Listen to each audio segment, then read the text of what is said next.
संत दादू दयाल, संत दादू दयाल से मैं आपके सामने एक प्रसंग सुना रहा हूँ।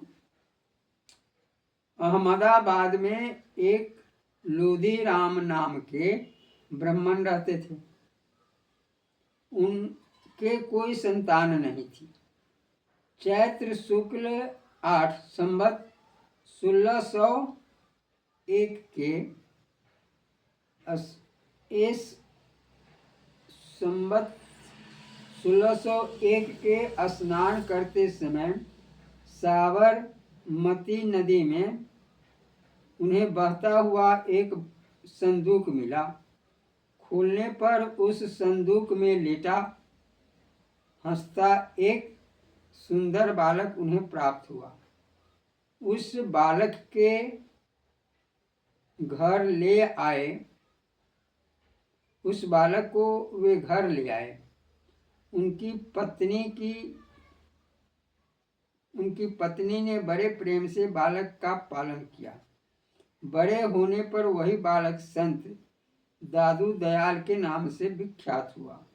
11 वर्ष की अवस्था में ही दादू को भगवान के दर्शन हो गए।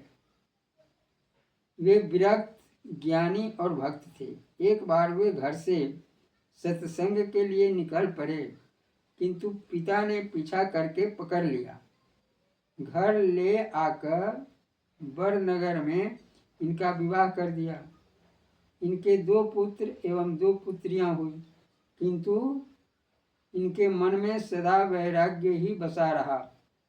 मन घर में लगा नहीं। 19 वर्ष की अवस्था में घर छोड़कर वे निकल पड़े और घूमते हुए जयपुर राज्य के सांभर ग्राम में पहुंचे।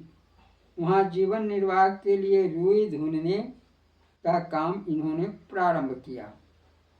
दादूजी चाहते थे कि संसार के लोग उन्हें साधु न समझे, क्योंकि लोगों की मान बढ़ाई से भजन में बाधा पड़ती है।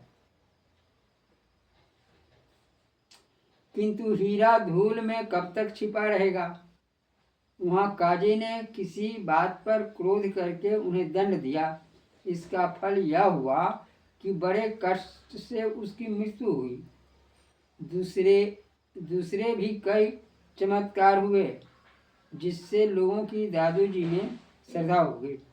दादूजी ने 12 वर्ष तक तपस्या की थी। उन्हें वचन सिद्धि भी प्राप्त थी, किंतु वे चमत्कार दिखाना पाप मानते थे।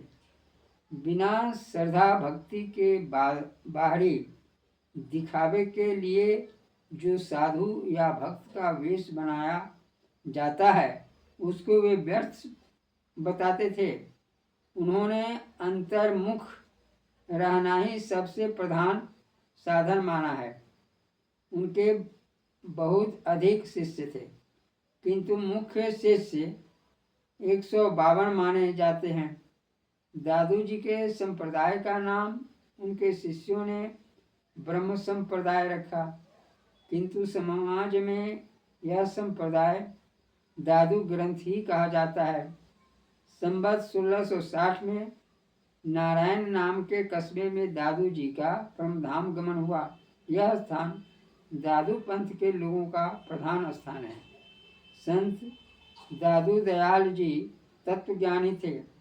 वे चित्त की एकाग्रता को ही मुख्य मानते। उनका कहना था, मन को बाहरी कामों में उलझाना ठीक नहीं। कोई बाहरी वेश मनुष्य का उद्धार नहीं कर सकता। परमात्मा का निवास तो हमारे भीतर ही है। चित्त को एकाग्र करके अपने में ही उस ज्ञान स्वरूप का अनुभव करना चाहिए। जय श्री सीते। यह